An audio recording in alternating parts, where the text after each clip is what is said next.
Hello everyone, and welcome back to episode 4 of Chat with Chaz.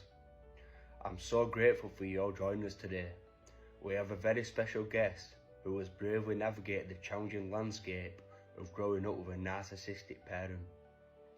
Their journey has been filled with struggles, including overcoming CPTSD, depression and anxiety, and they face some incredibly dark moments along the way.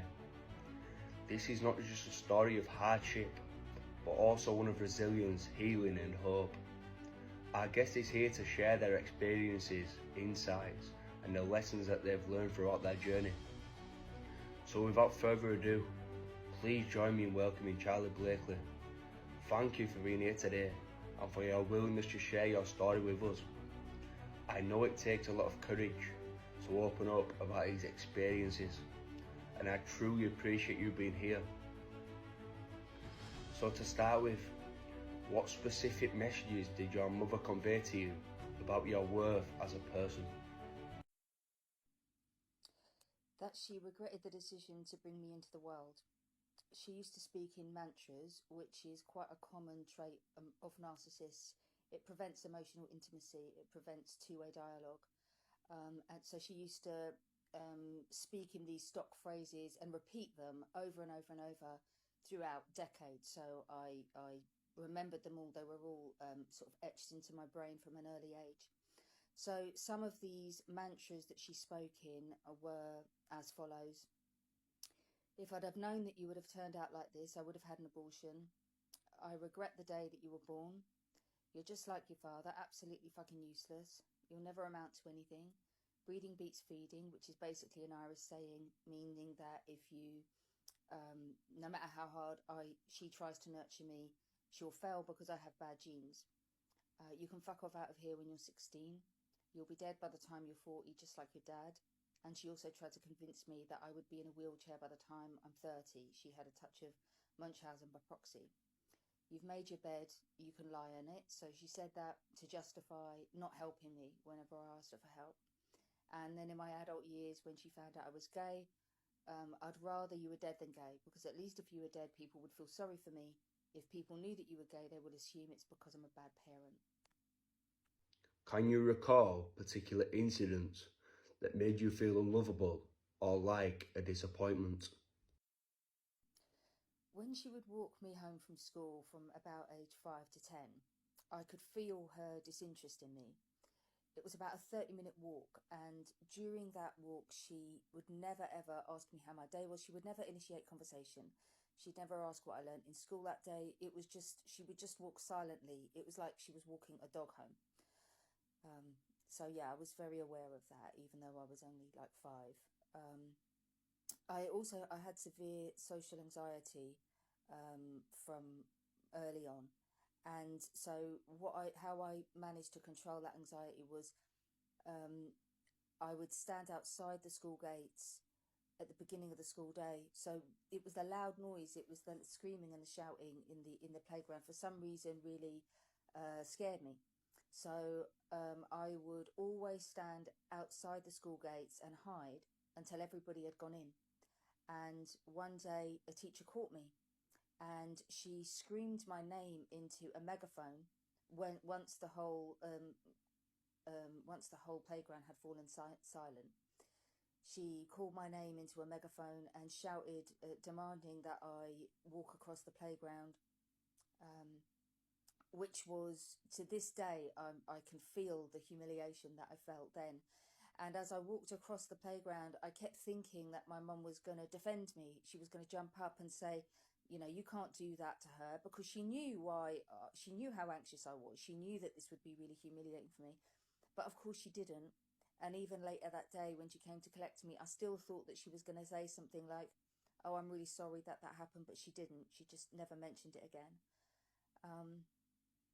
So another example is I nearly died of a burst appendix when I was about 8 years old, because she was convinced that I was pretending to be sick. She always thought I was pretending to be sick when I was sick. She would never ever believe me. And this time I happened to have appendicitis, and she drags me to see a play and I passed out in the theatre. I passed out in the toilet. It was only when a stranger saw me passed out in the toilet that she said to my mum, "She's really sick. You need to take her to the hospital." Only then did I get the help that I needed.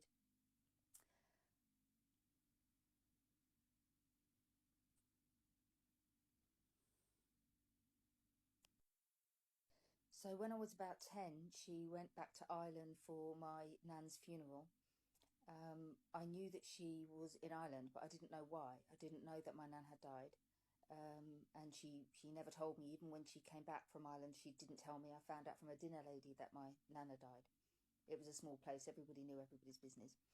Anyway, I was aware that I was aware that I was the only child that was dumped on relatives that didn't know me.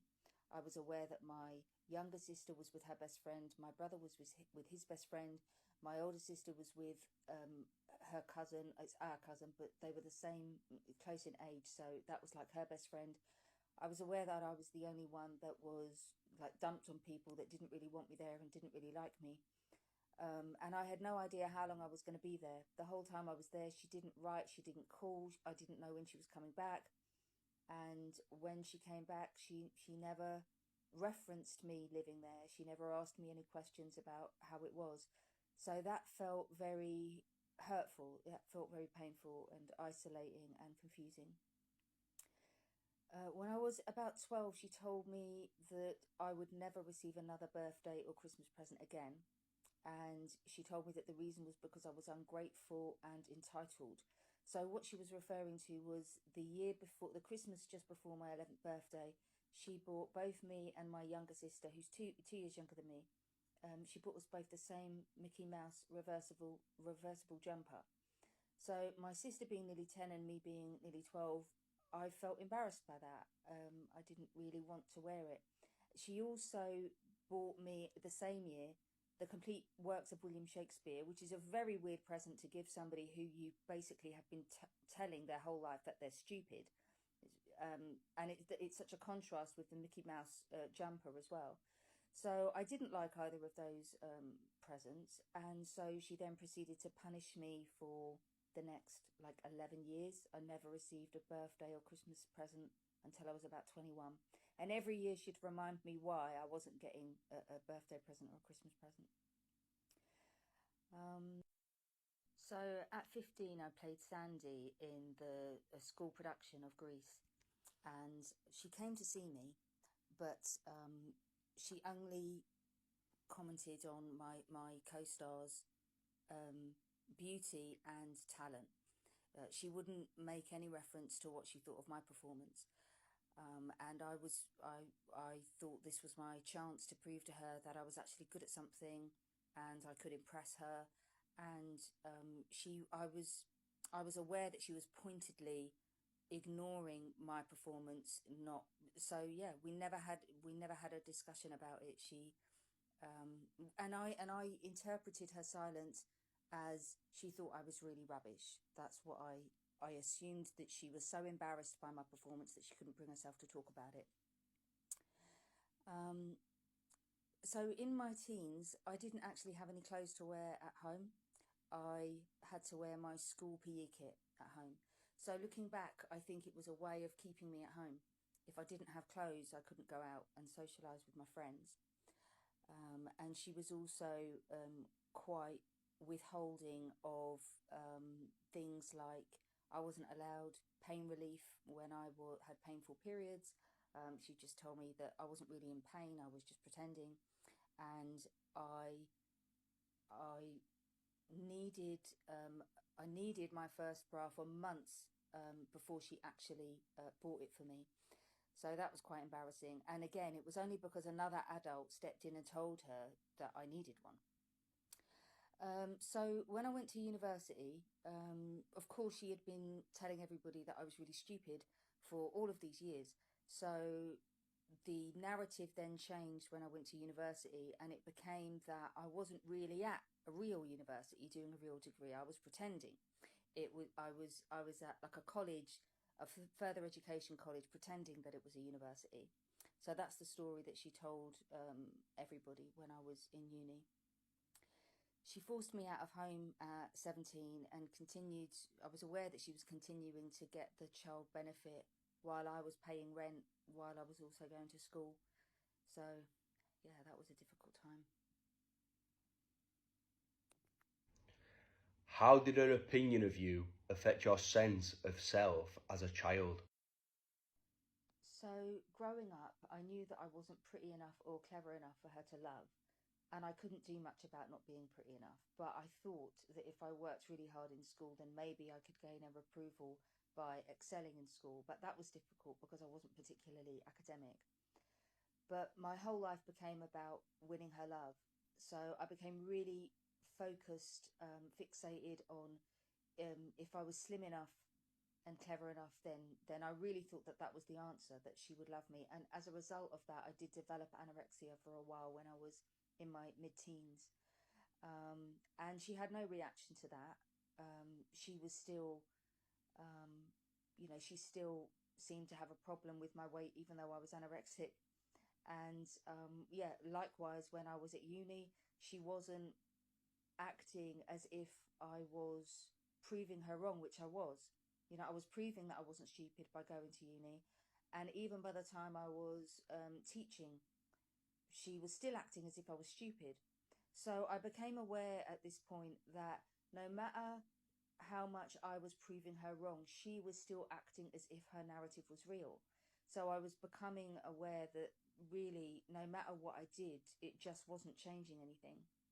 So I went to therapy when I was about 28, and it was then that I realized that I had a very, very um, small idea about what I really liked or disliked. I didn't know anything. I didn't know what my favorite color was. I didn't know what my favorite food was. I didn't know how to dress. I didn't have any sense of style. I didn't know how to decorate my flat because my focus had always been on pleasing her. So I didn't have any time to develop my real thoughts and feelings about what I liked and disliked. So it took me I was about 28 when I realised that. In what way do you think her criticisms shaped your self-esteem growing up? My entire self perception was built around her opinion of me. So, like, yeah, I was effectively brainwashed. I had no idea that my thoughts were not really my thoughts. Up until middle age, I would berate myself with abusive self talk. I said things to myself that I would never have said to another person because if I'd said it to another person, I would have recognized it as abuse. I was habitually repeating the mantras that she said to me, to myself. So it wasn't until middle age, after being told by multiple people, did I finally realize that I actually am intelligent, I'm a good person.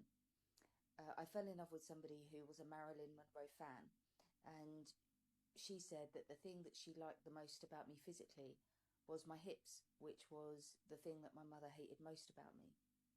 So it took a long time, but eventually she helped me to realize that my mother was in fact jealous of my body and my youth, as narcissistic parents are often jealous of their children. So I now know that everything she ever told me about myself was a lie, and now my self-esteem is based on truth and growth. But at the time, the most devastating impact of her criticisms was that I developed a social phobia. I was terrified that others would mock and ridicule me like she did. So as a result, I ended up becoming selectively mute from about 17 to 20 because I felt like it was the only way that I could escape the abuse was to completely withdraw from any kind of social interaction. How do you feel about yourself now compared to how you felt as a child? It's worlds apart.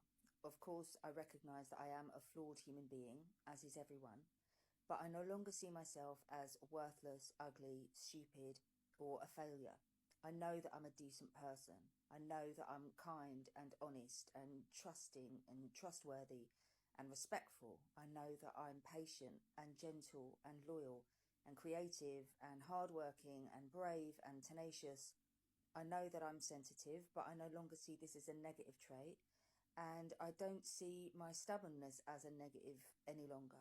It just means that I have a strength of character. I'm not easily persuaded. I'm not any of the things that she said I was. I'm not stupid. I'm not lazy. I'm not hopeless. I'm not a liar. I'm not attention seeking. I'm not an embarrassment. I know that I'm a work in progress. I strive to be a better person than I was the day before, and that's all I can do. I accept that this isn't good enough for her, and it will never be good enough for her. But it is good enough for me, finally. Are there certain traits and qualities you admire in yourself that contradict your mother's messages? I've encountered a lot of shallow people throughout my life, and I used to want to really connect with these people, and I thought it was my flaw that I didn't. But I now embrace the fact that I'm a person of depth. I'm not interested in fitting in anymore, and I'm proud of this because I'm no longer insecure. I no longer doubt who I really am. I accept and embrace my uniqueness, as cliched as that sounds. I have a strong moral compass. I'm proud of that. I'm proud of my integrity, my sincerity, my compassion, and my communication skills. And I accept that even with all these qualities, I still won't resonate with a lot of people, but I will resonate with those that are on the same path as me. I'm proud that I finally saw through the lies, the manipulation, the control, the fog, and the abuse to see that I am good enough. And after all she did to me, I still don't hate her. How did you cope with the negative messages you received from your mother? Her opinion of me made me retreat into myself. I was confused for a lot of the time because deep down I knew I wasn't who she told me I was. She'd call me a liar, tell me I was selfish and lazy, and I knew that I didn't lie. In contrast to what she said, I knew that I was thoughtful and kind, so I suffered with a lot of cognitive dissonance growing up. The conclusion I came to was that there must be something fundamentally unlovable about me, and it was my job to figure out what that was so that I could gain her trust, hopefully. I really believed for almost 40 years that one day she would see me for who I really was. I had this fantasy that she'd apologise for disbelieving me all of these years. We'd hug and kiss and cry, and I'd accept her apology, saying, I always knew that one day you would see me. I always had faith that one day you could love me. So I retreated into this world of fantasy where I stayed most of the time, or at least a lot of the time. And then when fantasy was no longer enough, as I started to grow up, in order to escape the hell I was living, I started to depend on other things. Like I said previously, I became really fixated on food. I became anorexic. And then as I got older, I started to self-harm. I became an alcoholic and eventually actively suicidal in order to cope with the pain of having a narcissistic mother. Did you find any support systems that helped you counteract her influence? There was a friend of my mum's who was really affectionate towards me. She gave me affection that my mum never could. I think I was so deprived of touch and physical affection that I just melted into this woman's arms and allowed her to rock me back and forth like a baby. I was too old to be held like that, really. I must have been about 7 or 8 years old. But I remember it because it was the first and only time I ever received any physical affection as a child. As for validation, I wouldn't receive that until I went to my third secondary school, so I was about 14. And there I met a drama teacher that nurtured my talent for 2 years. He was the only person to ever tell me that I was bright and talented and that I had a future.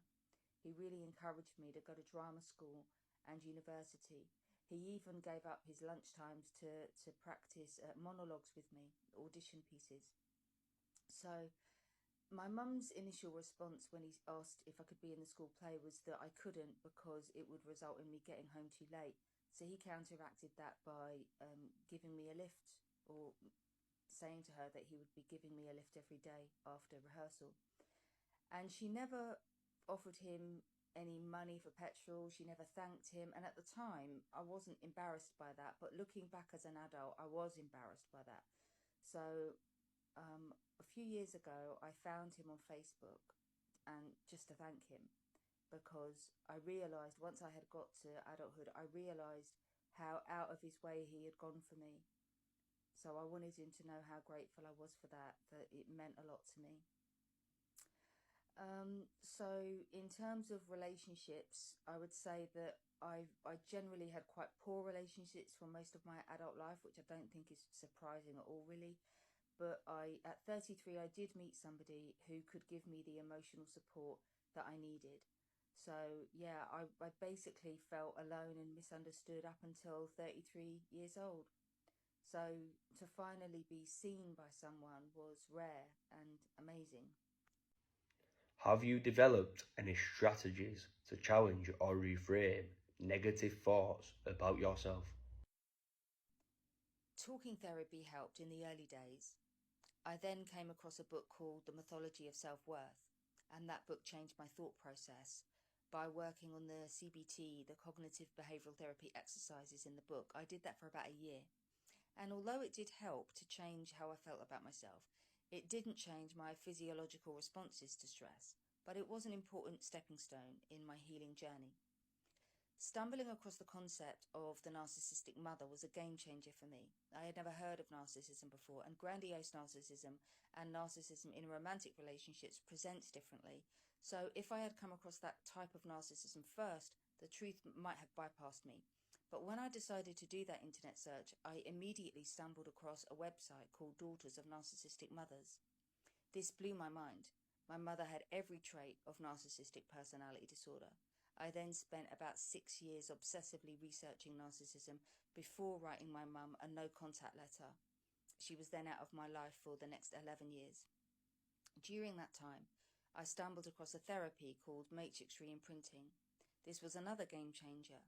It actually helps to heal your childhood trauma by learning how to reparent yourself. This massively improved my problematic physiological reactions to stress. And a few years later, I realised what I'd been suffering from my whole life was CPTSD, complex post-traumatic stress disorder. So I educated myself on this so that I could find some compassion for myself rather than berating myself for reactions I couldn't control. So finally, I realised what was missing from my life was a spiritual dimension. Narcissists attack not just your mind, but your spirit, your soul. So I went a bit new agey for a while until I settled on Christianity. I do believe that narcissists are the personification of evil. This is a very taboo thing to say in the self-help mental health world, but I've worked in mental health for 6 years, and psychiatrists and other mental health professionals in the NHS, they stay away from narcissism because they don't know what to do with it. They're intimidated by it. That's because all of the rules that apply for building healthy relationships, they go out the window with a narcissist. If you try to treat them as a normal human being, they will destroy you. It's almost as if they're demonic in nature. It's not just a mental health condition, I believe. They use all of the tricks that real-life Satanists use to deceive people. How do you think your upbringing affects your relationships with others today? I no longer think it's my upbringing that affects my relationships today. I'm past that. It's my recovery that affects my relationships today. Even if it means I'm alone most of the time, I will walk away when I see the red flags. I'm no longer scared of the narcissist. I've learned how to grey rock.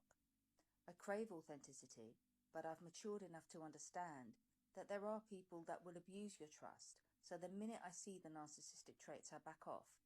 I don't give of myself authentically to just anyone anymore. My true self is precious.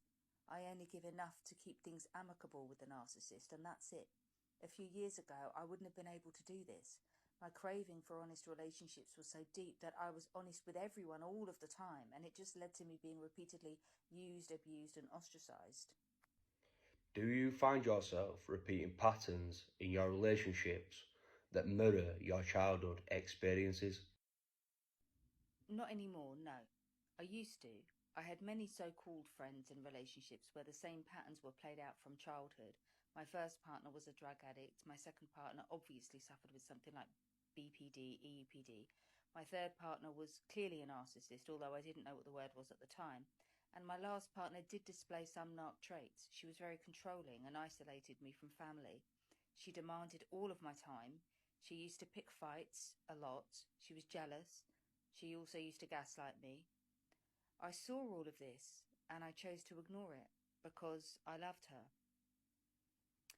I hope that I wouldn't make those same mistakes again. How do you navigate feelings of inadequacy or fear of judgment in your current relationships? To be honest, I don't stand for anyone making me feel inadequate anymore. If someone's behaviour makes me feel like that, I will just retreat. Also, I think age has something to do with it as well. I'm 51. I no longer have the drive I did have romantic relationships. I'm much more blasé now. If it happens, it happens. If it doesn't, it doesn't. What's most important to me right now is my relationship with myself, loving myself, nurturing myself, and accepting myself despite my flaws and inadequacies. I know what my flaws are. Some will get better, and maybe some won't. But it's not anybody's job to fix me or make me better or even to love me. It's my job to work on me. And that's my priority over any relationship. What steps have you taken to heal from your past experiences? I've done lots of talking therapy. Along with that, I've done a specific childhood trauma therapy called matrix re-imprinting. I've done a 10-week course in CBT, cognitive behavioural therapy. I've read loads and loads of self-help books. I've done loads and loads of research online. That's forums, YouTubers. I've got no contact with my mum for 11 years. That was really helpful. I don't journal so much now, but I did during the healing process. That was really beneficial. And I started doing lots of different kinds of self-care practices. For example, meditation and prayer. So guys, that brings a close to the interview with Charlie Blakely. I'd just like to thank Charlie for coming on and speaking about her story, trying to spread awareness around things that have been going on in her life. I am very, very grateful for everyone who comes on and chats about the story, just tries to help spread awareness, as that's what I'm all about too. Thank you very much for watching, and I look forward to seeing you in the next video.